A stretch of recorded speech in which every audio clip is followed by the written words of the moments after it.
Well, I think that I have a good connection, and then my connection kind of goes wonky. So let's see here.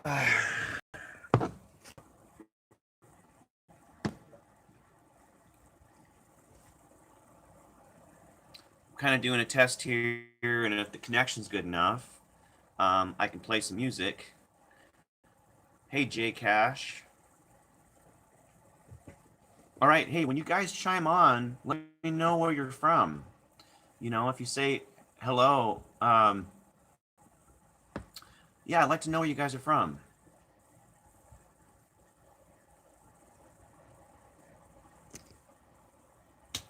Hey, peepee, people, what is that? I can't read that well. Pigi, Philly. You live in Florida. Okay. My Florida man quote for my birthday is Florida man tries to kill another guy with kindness. January 13th, Florida man.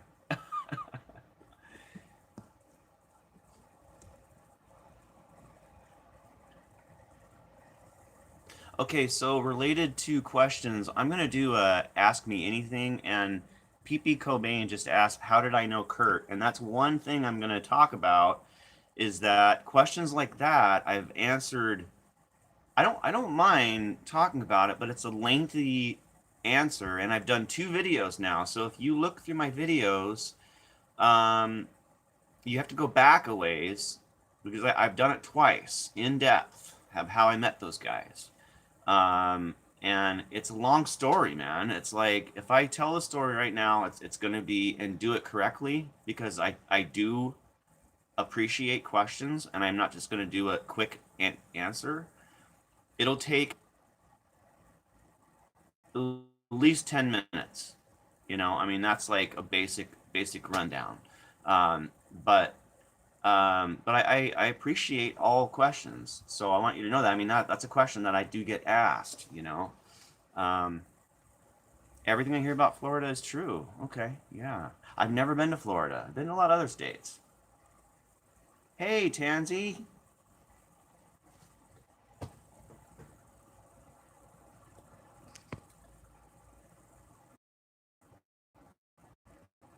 do you?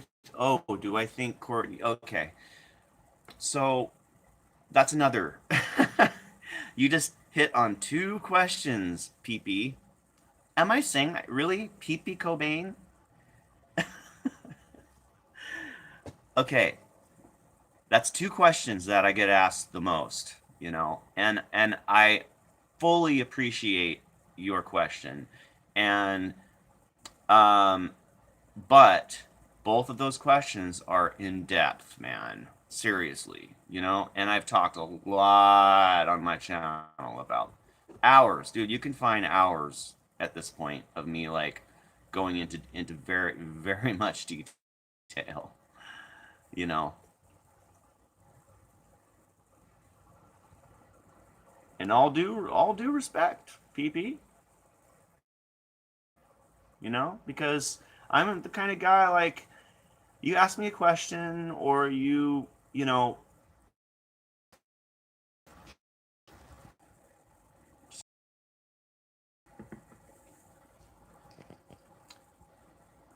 sucks here. Oh, and Florida sucks.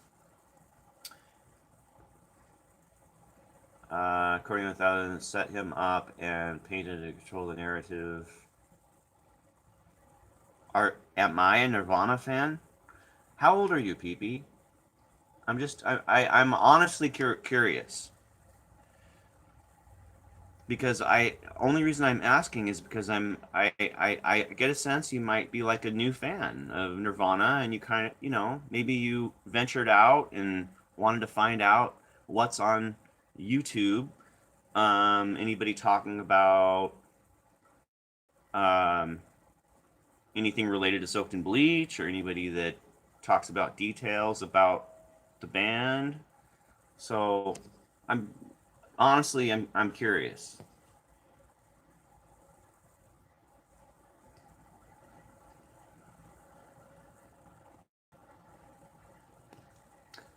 What do you think of Earth, and when was the last time you saw them play? I saw Earth play last year about the same time, and I'm not a big fan of Earth. I think they're good, but uh, I, being a drummer, I'm kind of picky with drummers, and I honestly thought that the drummer was um, not playing hard enough for what as loud as heavy as they were. I was like, man. Anyway, I don't know who the drummer is. Oh, that's cool. You submitted Rock and Rail, huh? Okay, T- that's cool. Yeah, to Discogs. Um, nice. I'm not an REM fan. Never have been. It's true.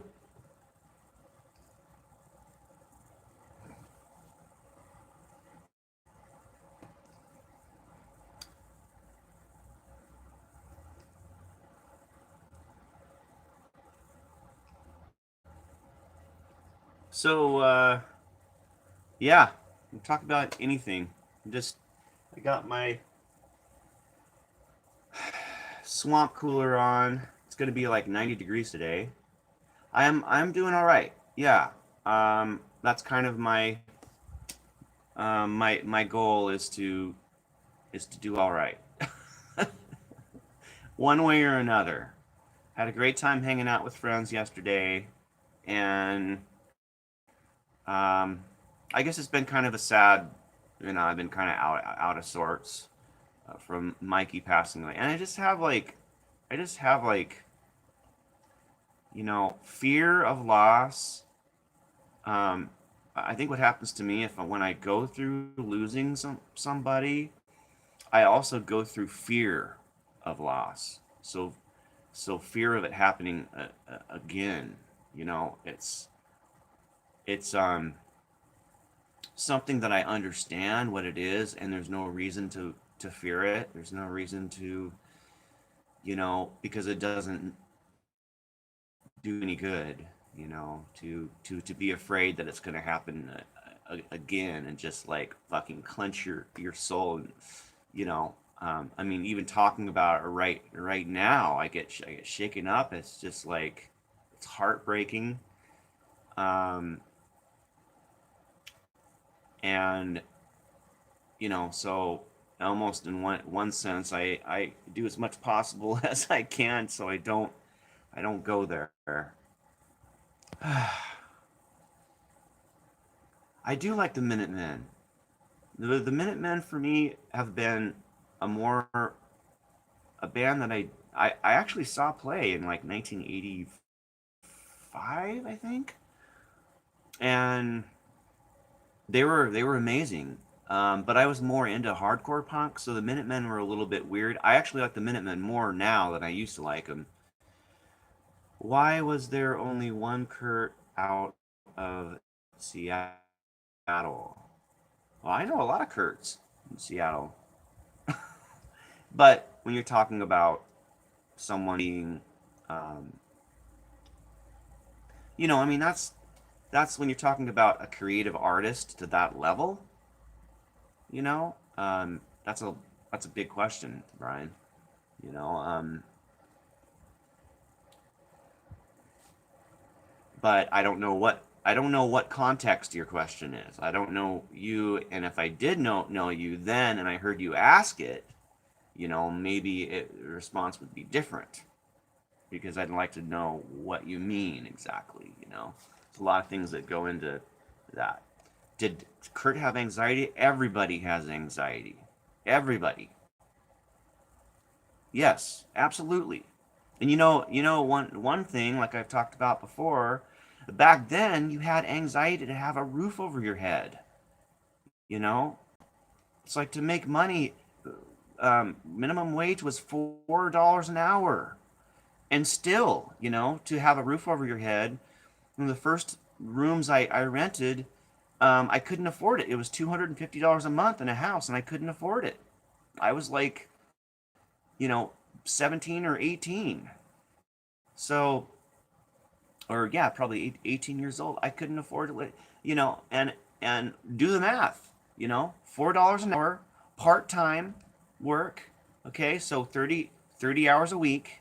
You do the math and you're like, fuck, you don't have any, I didn't have any money to survive. So anxiety comes out of like just the what happens when you're trying to survive, and the aspect of security. That security is this, it will just a black cloud over your head that you have to, yeah, that's where anxiety comes from. So yeah, absolutely. And what's interesting about that is how many of you would think that possibly Kurt had more anxiety after he became famous. So he could have $20 million in the bank and have more anxiety than when he had uh, $8 in his pocket to his name, right? So that's a reality, man. It's like the illusions of fame and wealth and happiness through those is an illusion.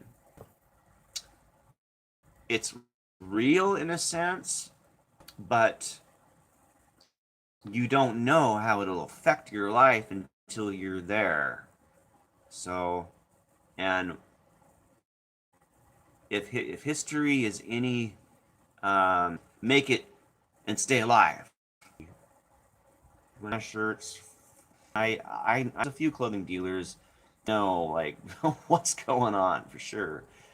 And they're very knowledgeable, and I actually learn from them. I mean, I do know about vintage shirts. It's hard to find vintage t-shirts. Um, let's see. I am selling stuff right now. Yeah, I have some various things. Probably nothing. That's one thing I was thinking of I want to maybe sell some stuff through my YouTube channel, but I can't ship to Europe. So if you live in the United States or you know somebody I can ship to in the United States, then we could do some transactions. So I'll do a video on that soon. I just have to figure out what I want to sell to you guys if you're interested. Um, Screaming Daisies, hi. I like that. Screaming Daisies. That's pretty cool. Is that a band? That should be like an all-female punk band, I think. Screaming Daisies, personally. Beckley Crackers, hi. FC, I have a ton of vintage original shirts, man. Yes, they still, yeah, yeah, absolutely. Actually, my friend Tansy Ragwort has an original Jane's Addiction, Violent Femmes, Lollapalooza, the first Lollapalooza shirt. There's another one. But yeah, they're all really collectible. Just got a few cool T-shirts. Hello, I want to help. Hi, Steve. What do you want to help with?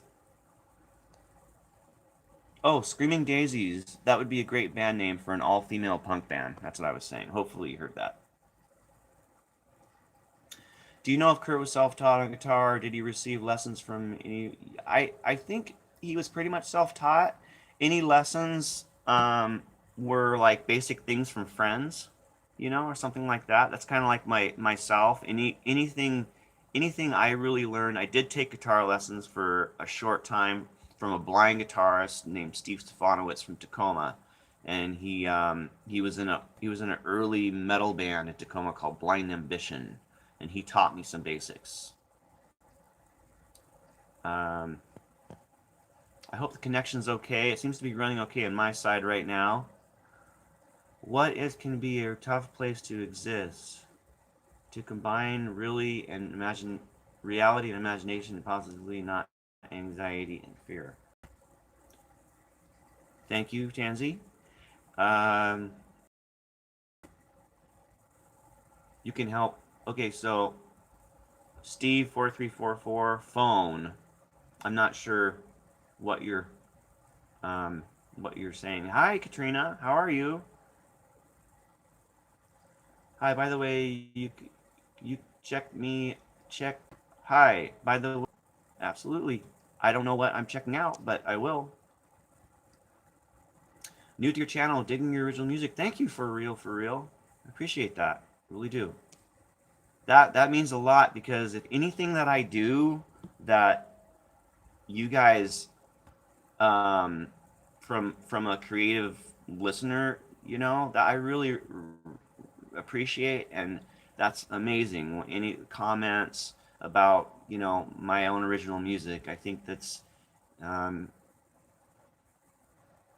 that I always take it to heart.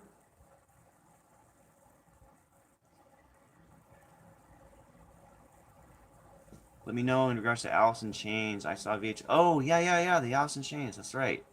Okay, I do. I sold one, but the sealed one I still have. So, yeah, yeah, yeah. Let's do that. If you're in the United States, which I think you said you're in Florida. Okay, so I got to remember that. Yeah, I think some people would buy stuff from me from my YouTube channel. I just need to do that. There's a lot of folks from other countries, and shipping overseas is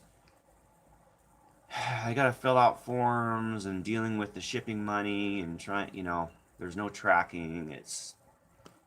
I can ship overseas, but I'll ship to somebody. Sorry, I won't ship overseas, but if you know somebody in the United States that I can ship it to and they can ship it to you overseas, then that's cool.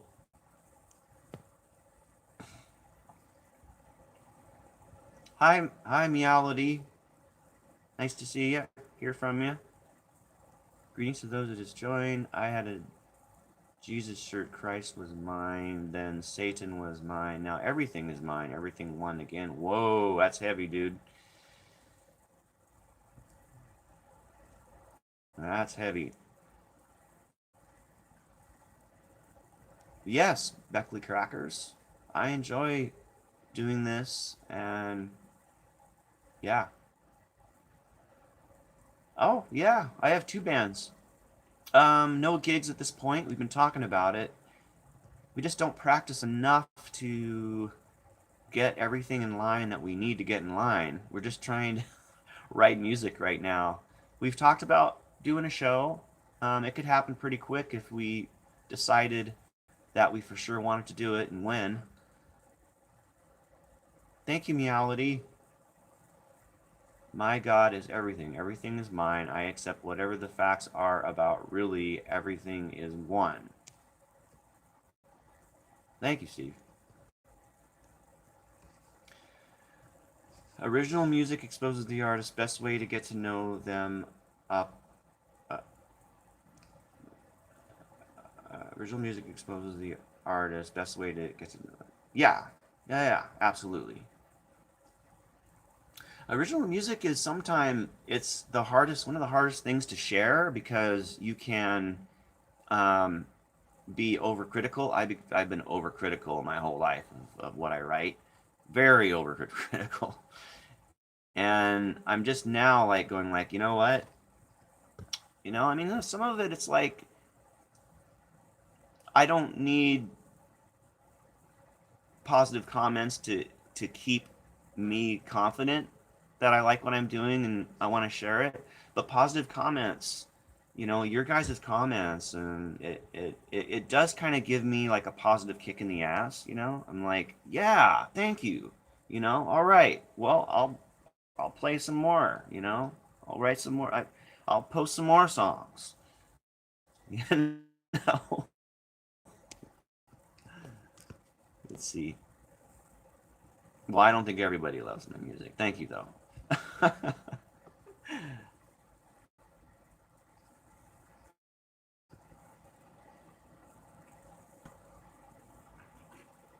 You share it? Oh, wow. Oh, thank you, Katrina. I'm humbled. That's awesome. Really appreciate that.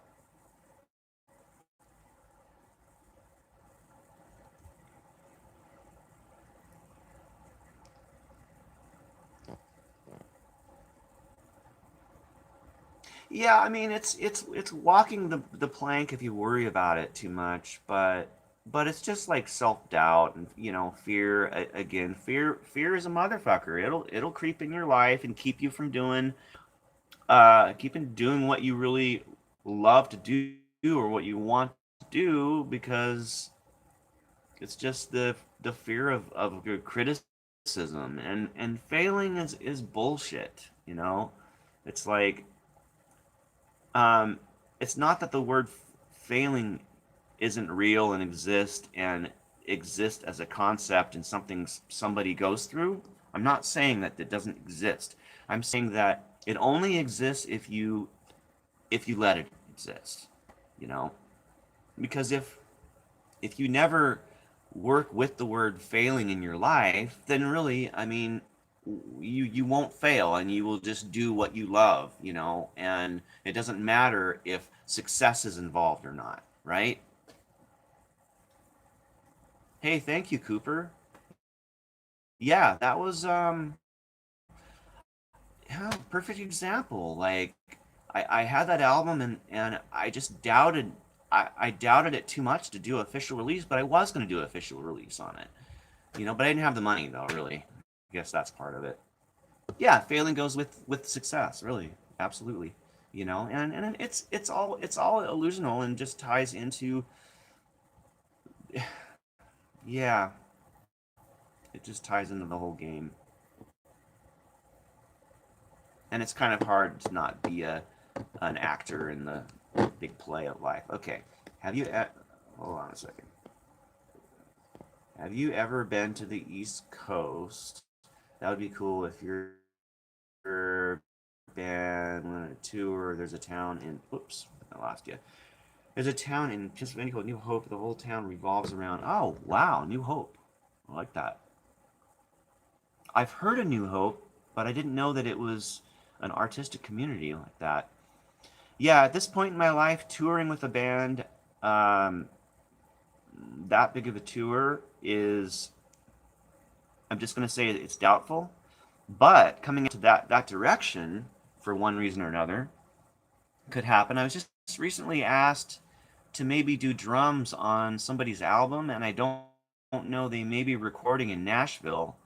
So there's a possibility I could be in Nashville. Now, Tennessee is not that, I guess it's not that close to Pennsylvania. But anyway, that's that's east. But yeah, I mean, I'd love to go out there. When it comes to that, I'd love it. It just is not realistic at this point in my life. Traveling is, but not touring. Unless I got hired on and somebody paid me and to play drums or whatever in their band, and then yeah, who knows? You just never know. You never. Beckley Crackers, Backwood Guts, one of my favorite bands. The track Queen Stoner. The last name of the band, Backwood Guts. Did I miss something? Maybe I did. I don't know. There's a bar in New Hope called John and Peter's where bands play. Killer. Now I want to go to New Hope. Hi, Phil Collins, 23. Videos keep them coming. My favorite Nirvana song changes. The one that comes to mind is right now is Even in His Youth. Just because I have a friend that did a cover of that on the ukulele, and I've bothered him, and he might listen to this. I've bothered him about um, doing a real cover of it and recording it. His name is Jens. Jens, record some of your stuff, man. It's good. Uh,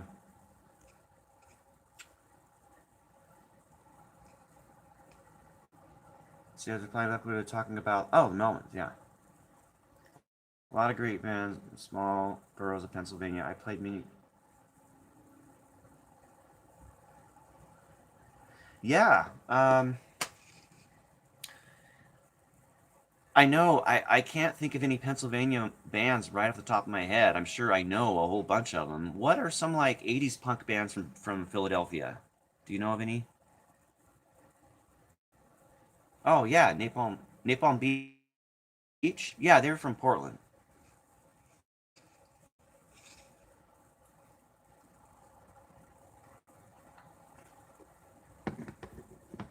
Holding it together.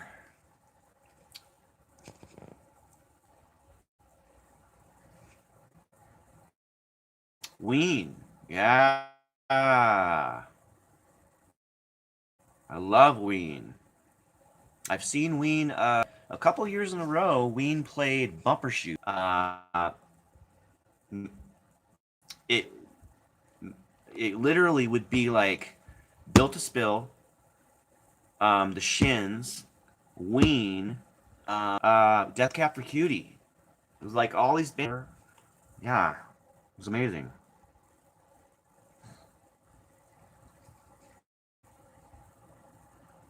Oh, Big Business and Sleep. I bet that was a hell of a show.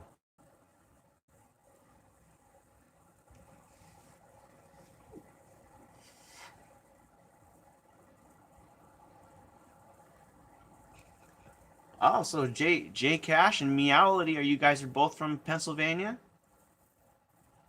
You guys, that's cool. Meet each other on here, huh?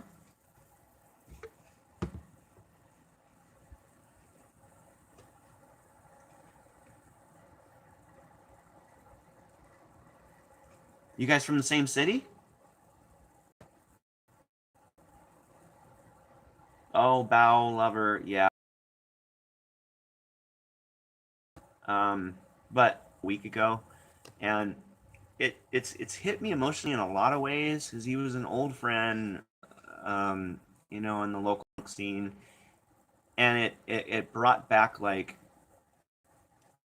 the dealing with fear, um, and that. Yeah, I don't want to go into it anyway. I am tired, and I am dealing with a little bit of unhappiness, but that's life. So, oh, okay. You're in Florida, but you're from Pennsylvania. Oh yeah, no, it's all right. No, I'm okay. I'm okay, Bell Lover. Thank you. I appreciate that. I have amazing close people in my life right now, so it's okay. I mean, it's just like I've in the last few years I've just grown to it's been part of my life, dealing with uh, anyway. I'm Florida living in Toronto. Still all in the family is Sister King stuff. Yeah, thank you. It's if you guys haven't heard Fits of Depression, Mikey Nelson was in Fits of Depression, and they banned for like 30 years. I mean, roughly. And like I was saying, Kurt was friends with Mikey, and I had hung out with Kurt and Mikey, so he was somebody that I've known that long. And as time goes on, there's fewer and fewer people that I that are around or alive from that era. I mean, it's like, I mean, there's no there's a lot of people alive from that era. It's just, you know, Spring Hill, 30 miles, Tampa.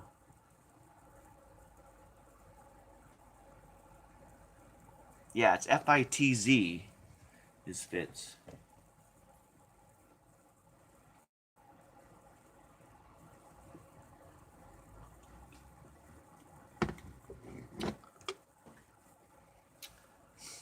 Quick Bill, Fast Wave, influences, all 19 inspirations. Wow.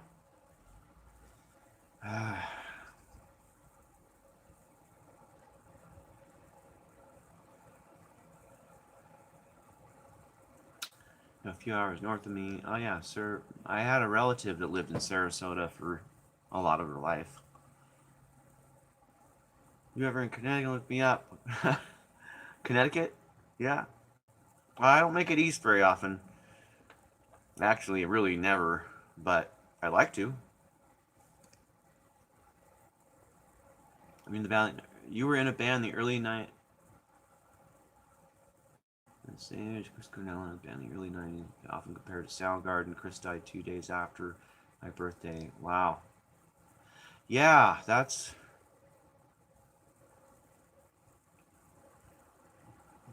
Yeah.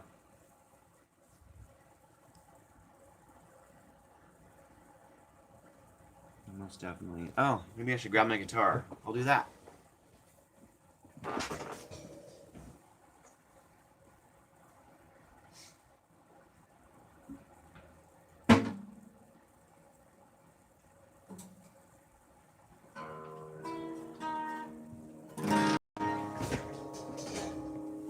Uh, yeah. So it's going to be like 90 degrees, 85 to 100 degrees. Probably not 100. It's probably just going to be like 90 or so. But, yeah. So I'll play a little bit. How about that? How about that? Oh, I missed some comments here. Okay, I'll read these before I play. Uh, Vicky hangs out, Courtney and Linda Ramone and Rick Cullen. John, I what?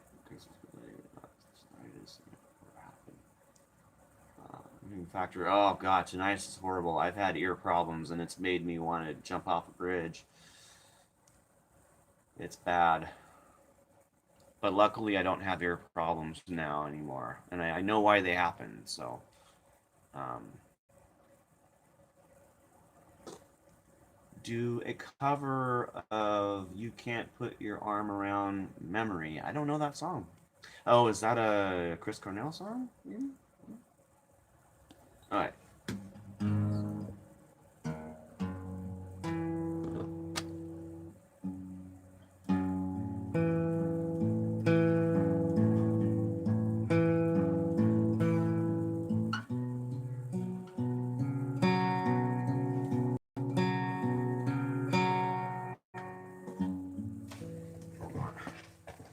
I'm not very comfortable here.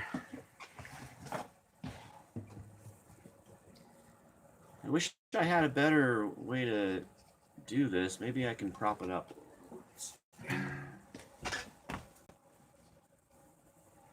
Blah.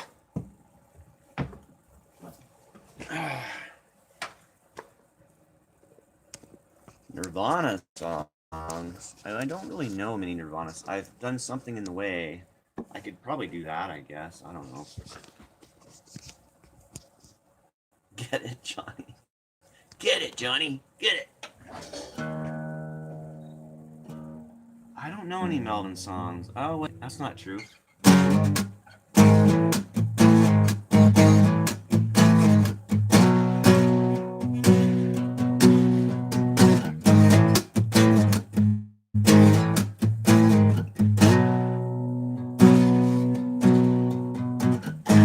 Something that you would never believe.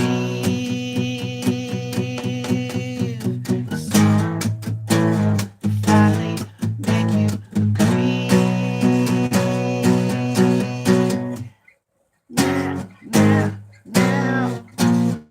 Now, you set me straight. There you go. That's my Melvins. See, that's the Melvins that I know is the Melvin stuff from 1984.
moves and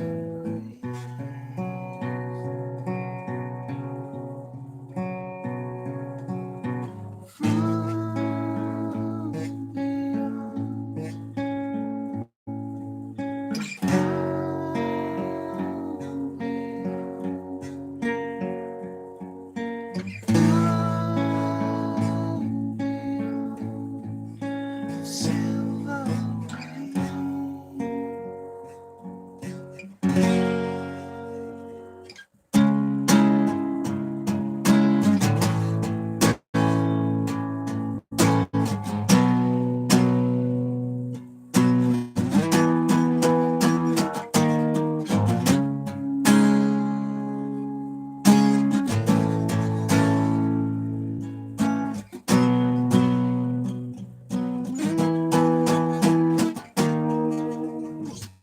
Anyway, something like that. There's more of it.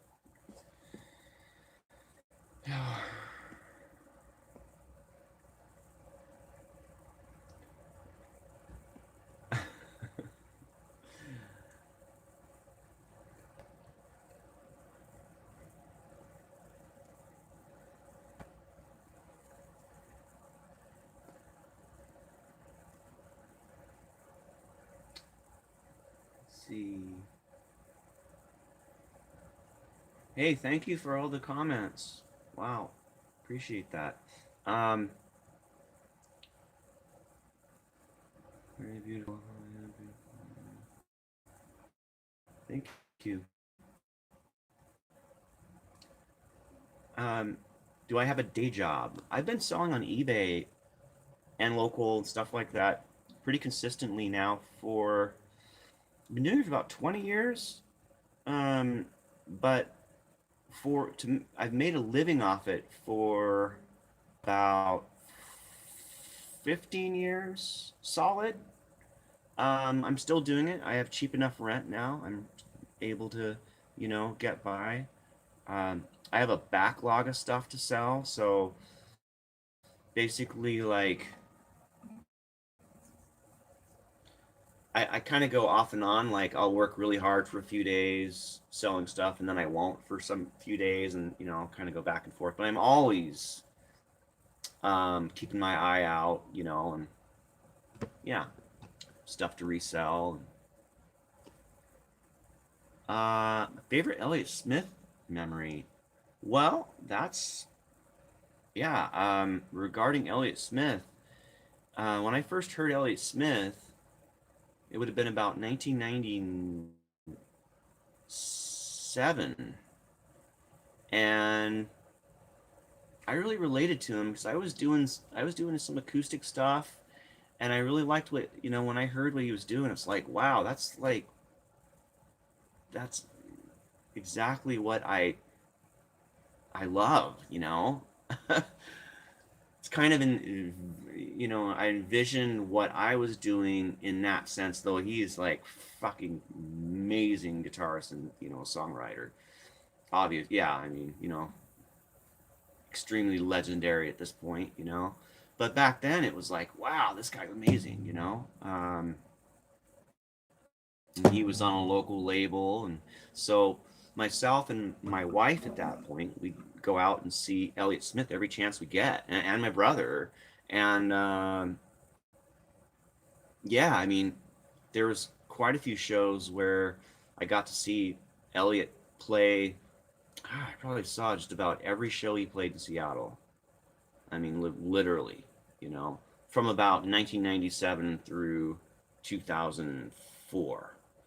Um, I started trading tapes and got into tape trading with people like Elliott Smith stuff. And, um, yeah, yeah. I, man, that's yeah. There's a lot of show memories. One thing really was really cool about Elliott Smith back then that I loved is he would take requests. So if there was a song that you really loved, be it cover or be it one of his originals, you could yell it out and he might play it.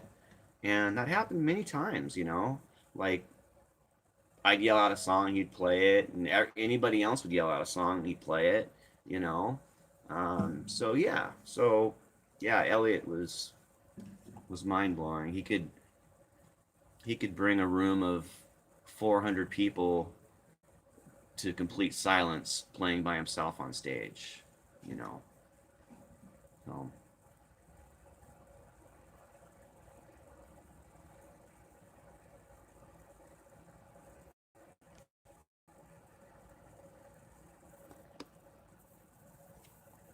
yeah, 12 strings interesting. It's a little difficult times to get the sound that I want if I'm playing on 12 string. It's more of like an accompaniment. It's good for overdubs.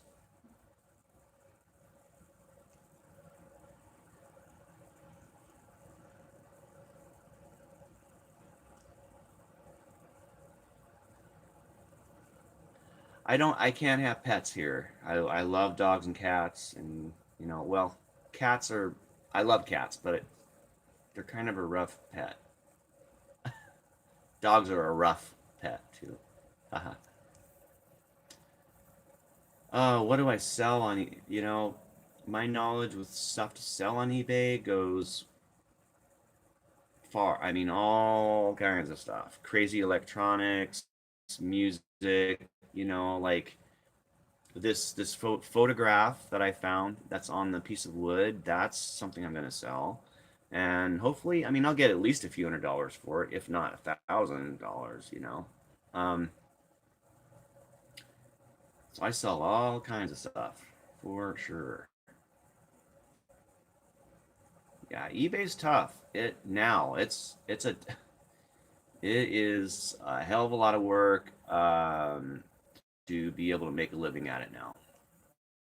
Completely different story. Before it was like, fuck, I find so much stuff in Seattle. It was just absolutely nuts.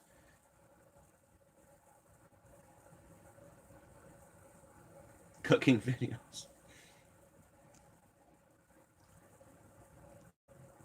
Awesome original Nirvana note from I, I saw that awesome original Nirvana record and note from Kurt. Yeah, yeah, J Cash. I sold those actually, and my story on is on there why I sold them. Um, so that was a couple years ago. Oh, you've been songing 15 years, huh? Reality, that's awesome.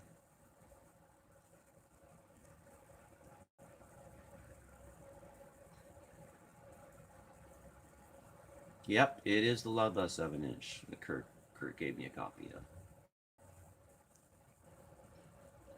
I had held on to it for 30 years, and it survived. Um, Very possibly, it could have been stolen at a couple points. It survived monsoon when half of my record collection was completely destroyed.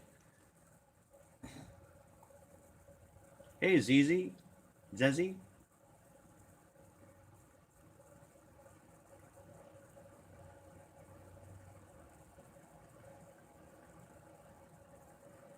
No, I play electric quite often. Almost every day now. I practice my electric. I've been practicing like weird scales and all kinds of stuff. I'll have to bust out a video. Australia here. Hey, yeah. Thank you. So many great bands and music from where you live. Yeah. Not as much anymore. Is there any new bands, Meowlody, from Seattle that you like? New? I mean, it's kind of like I've lost track. It's very rare. Most of the musicians or bands, there might be a newer band with an old musician that I've known, but it's pretty rare that I hear anything that blows me away anymore from up here.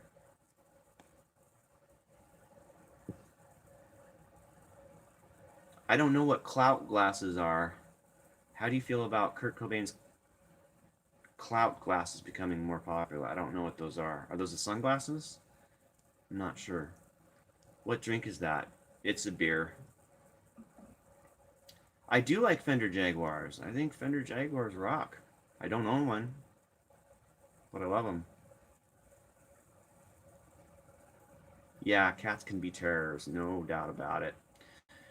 A couple of my covers, Justin Oliver. A couple of my covers. Put singer gets compared like Lane Staley. All right, check it out. Most definitely. I'm always interested in hearing what you guys are doing.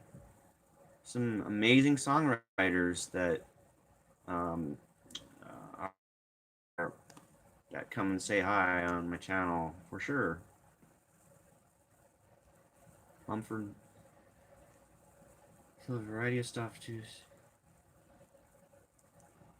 Flea market, yard sales. Yeah, the flea market that used to be here for years just closed. So now there's no swap meet or flea market in Tacoma or Seattle. You believe that? There used to be two. It's a big hit for this area. Oh, Clouts. It's a band. Oh no, it's a. See, I still don't know what Clouts are. Clouts have become pretty popular, right? I bought a pair from the Rock and Roll. The sunglasses. Is that what you're talking about? Did I miss? I don't know what Clouts are. I don't.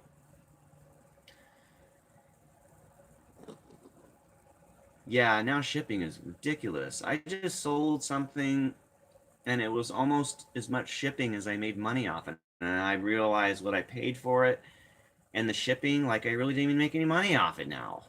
It's like fucking A, man. Big hit. Gypsy scales, darker, yeah. Yeah, I've been working on minor scales myself. We'll see all the bands I know from Europe. Yeah. Yeah, there's not, there's amazing musicians and bands from up here, but I just don't know who they are. I have no doubt. I'm sure there's a band I'd love.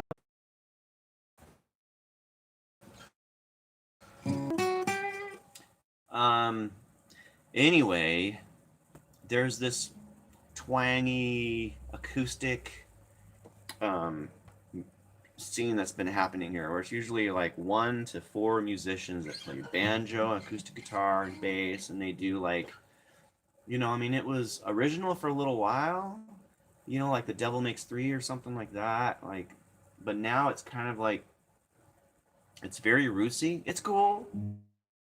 I'm not bagging on it. I mean, I love that style stuff, but it's almost getting like trendy, where a lot of groups doing that kind of thing, um, which which is all right. I mean, it's roots, it's rootsy music.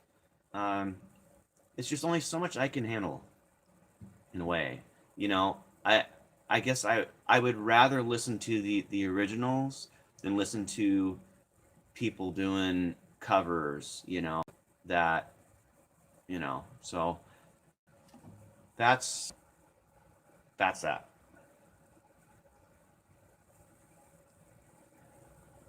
Yeah, shipping's ridiculous. Reality. It's you have to like recreate your whole, you know. I've had to like really think about things.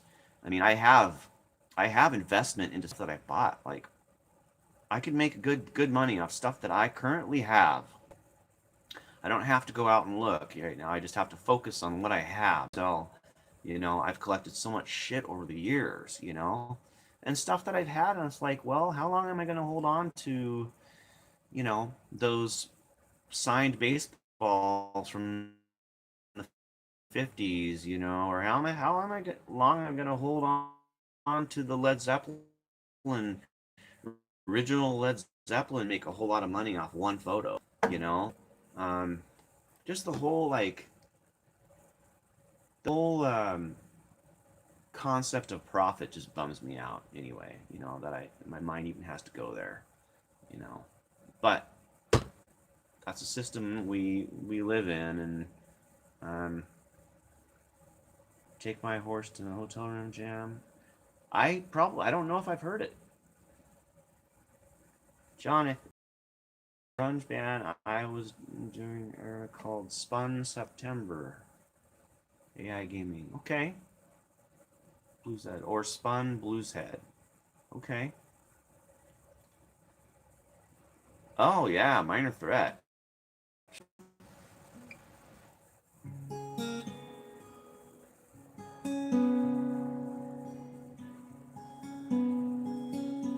Yeah, I mean, I'm not in. You know, when it comes to, I mean, being attached to anything too much, to you know, I mean, there's a few things that, like a few musical instruments, a few other things that I wouldn't want to sell, but most everything I can just sell. I don't even care, you know. Really, I mean, I would sell and move on. At this age, when I was 30 or whatever, it was different. You know, I was way more attached to shit. Now I'm really not. You know, I want my guitar, some drums, some recording gear is nice. Recording gear is always I can you know rebuy it, but what I have is kind of a solid setup and it's easy to move around. So it's like, I mean, my recording gear is pretty basic, and there's no reason to get rid of it because I just have to spend a bunch of money to get more. So Joy Division, yeah, Joy Division. Yeah, I do like Joy Division. I'm not a huge fan of Joy Division, but I do like them. They're one of those bands that it's so repetitive at one point, like how the songs start sounding to me that it becomes something that I like certain songs, you know, really stuck out. So I am about Joy Division. Um, or bands like, you know, I mean, you know, I guess I could say there's a lot of bands like it's like the Ramones even. You know, I like the Ramones. Am I like a big fan of all the Ramones stuff? No. You know, there's songs I especially love, and because a lot of their stuff is kind of the same. I mean, in a way, you know. I mean, I know you guys are like, "Fuck, no way, man," but it's true. Yeah, I like sad music personally. I'm all about it. You know, music that makes me feel something, and unfortunately, a lot of times it might be depressing or sad. That's okay. You know, it's a relative thing. Um, it's real. You know, I think it's a lot more real than a very happy song. A very happy song is more something that's forced. You know, a sad song would be something that more like somebody's actually like feeling. You know, and you're lucky to even hear it. You know, really. Yeah, PV Bandit, man. We all had PV Bandits back in the day, for real, for real. Back in the day, back in the day, for real, for real. We all had PV Bandits. That was it, man. That's what we played. That's what our bands were. We all like literally there'd be a PV Bandit in every band. back in the early 80s. Seriously.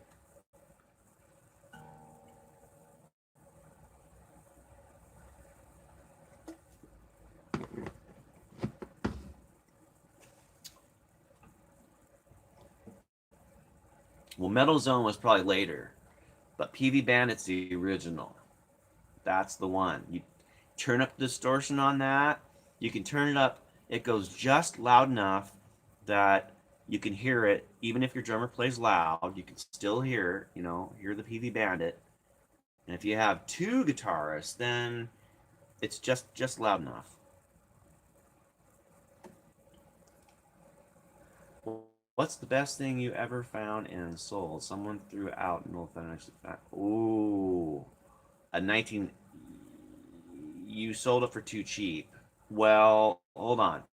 Reality, depending on what kind it was. If it was um, what model was it?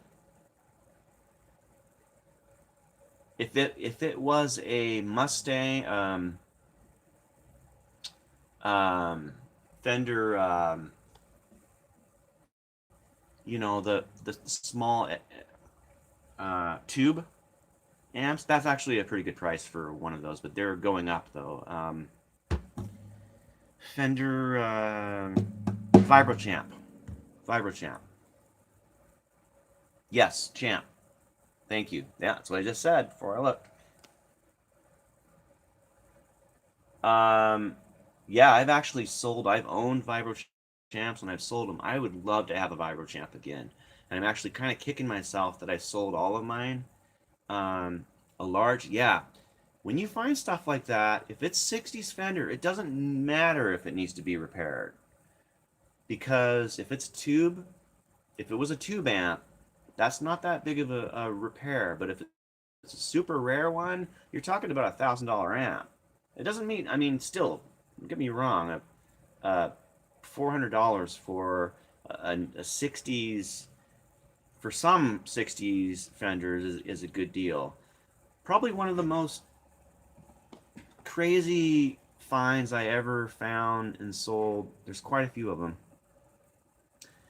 would have been that jacket. I in a video I talked about it. Um,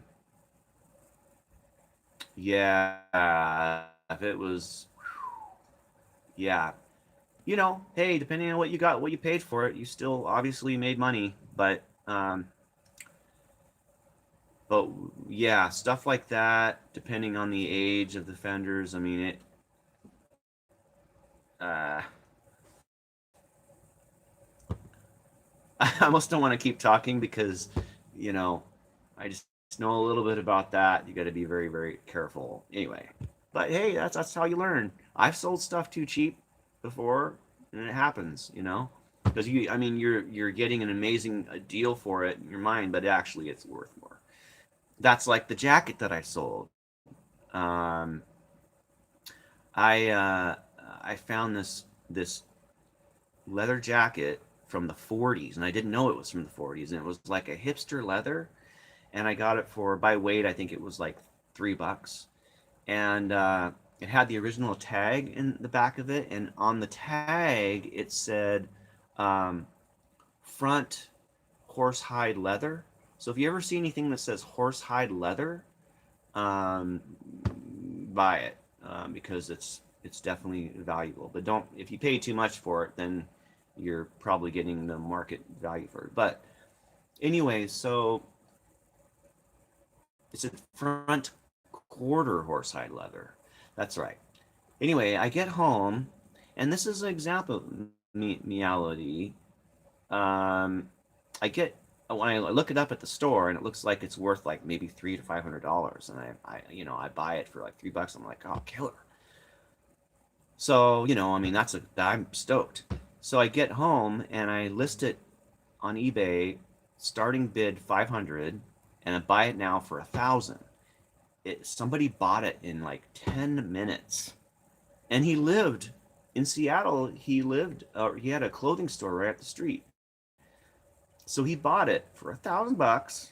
Bam, done. Did I sell it for too cheap? Probably. Yeah. Yeah, but that whole thing is like in your head, you're like, "Fuck yeah!" I got way more than I expected, um, and yeah, he turned out to be like a serious clothing. Oh, I'm losing my connection. Serious clothing dealer that lived in Seattle, but he sold in LA. So he could have turned around and sold that for five, $10,000, $20,000. I don't know. But he had books, hardcore cover, hard bound books with all of his, like amazing finds and stuff. So yeah, so that kind of thing happens.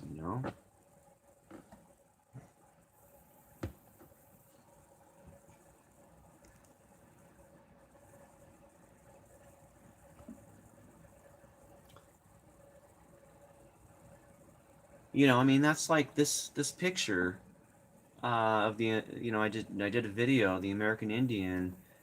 I'll talk about this for a second. Edward S. Curtis.